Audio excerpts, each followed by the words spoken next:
भारत का moon mission सफल रहा है और प्रज्ञान रोवर धरती पर चांद की कई अहम जानकारियां भेज रहा है। भारत के रोवर के अलावा चांद पर चीन का रोवर Yutu-2 भी सक्रिय है। चीन ने साल 2019 में इसे चांद पर भेजा था।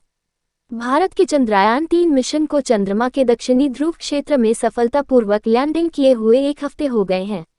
इस बीच चंद्रयान-3 का रोवर प्रज्ञान चंद्रमा की सतह से कई जानकारियां भेज रहा है। चांद की सतह पर भारत के रोवर के अलावा एक और देश का रोवर अभी सक्रिय है जिसका नाम Yutu-2 रोवर है। ये चीन का रोवर है जिसे चीन ने अपने मून मिशन चंगफू 4 के तहत चांद पर भेजा था। हालांकि ये रोवर चंद्रमा के दक्षिणी ध्रुव क्षेत्र में नहीं है।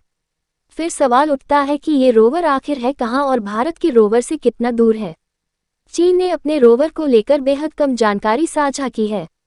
हालांकि ब्लूमबर्ग की एक रिपोर्ट के मुताबिक चीन का रोवर अभी भी चंद्रमा की सतह पर सक्रिय है। रिपोर्ट में कहा गया है कि चीनी रोवर 2 हफ्ते की चांद रात में बंद हो जाता है जब तापमान 0 से 170 डिग्री सेल्सियस नीचे चला जाता है। चंद्रमा पर एक रात धरती के लगभग 14 रातों के बराबर होती है। प्रज्ञान और Yutu-2 रोवर्स के बीच अनुमानित दूरी क्या है? चीन का मून मिशन चांद E4 3 जनवरी 2019 को दक्षिणी ध्रुव एटकिन बेसिन में वॉन करमन क्रेटर में उतरा था। इसी के साथ ही चीन चंद्रमा के सुदूर हिस्से पर कंट्रोल लैंडिंग करने वाला पहला देश बन गया था।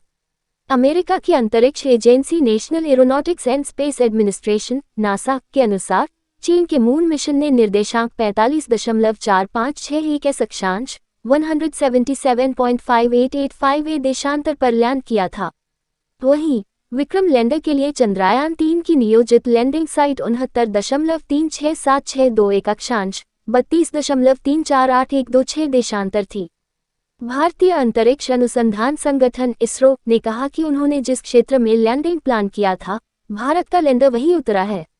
इसरो नासा के पूर्व वैज्ञानिक सैयद अहमद, जो अब हैदराबाद में XDLINX प्रयोगशालाओं के लिए काम कर रहे हैं, ने हिंदुस्तान टाइम्स को बताया कि रोवर्स के बीच की दूरी लगभग 1948 किलोमीटर होगी।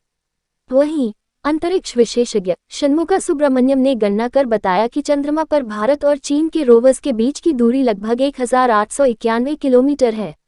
उन्होंने कहा कि यह पहली बार है जब चंद्रमा पर एक साथ 2 रोवर काम कर रहे हैं। क्या चीन के रोवर से मिलेगा भारत का प्रज्ञान रोवर?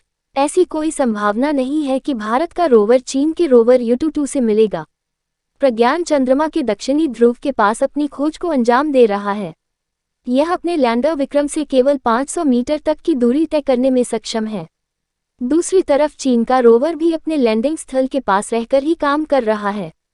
चीन के रोवर के उलट प्रज्ञान चंद्रमा पर केवल 1 दिन ही काम कर सकेगा। चंद्रमा पर एक दिन पृथ्वी के 14 दिनों के बराबर होता है। वहीं चीन का रोवर 2019 की शुरुआत से अब तक काम कर रहा है। आने वाले साल में चीन एक और मून मिशन चंगफू 6 चंद्रमा के सुदूर हिस्से में भेजेगा जो पहली बार वहां से सैंपल इकट्ठा करने की कोशिश करेगा। प्रज्ञान रोवर ने ली विक्रम लैंडर की पहली तस्वीर। इसरो ने बुधवार को एक ट्वीट कर कहा कि चांद पर प्रज्ञान रोवर ने विक्रम लैंडर की पहली तस्वीर ली है। प्रज्ञान ने ये तस्वीर ऑनबोर्ड नेविगेशन कैमरा से ली है। प्रज्ञान रोवर ने चांद पर उतरने के बाद से कई अहम जानकारी धरती पर भेजी है। प्रज्ञान ने चंद्रमा पर ऑक्सीजन की मौजूदगी की जानकारी दी है। चांद पर सल्फर, एल्यूमिनियम, कैल्शियम, लोहा, क्रोमियम, टाइटेनियम, मैंगनीज जैसे तत्वों के मिलने की भी पुष्टि हुई है।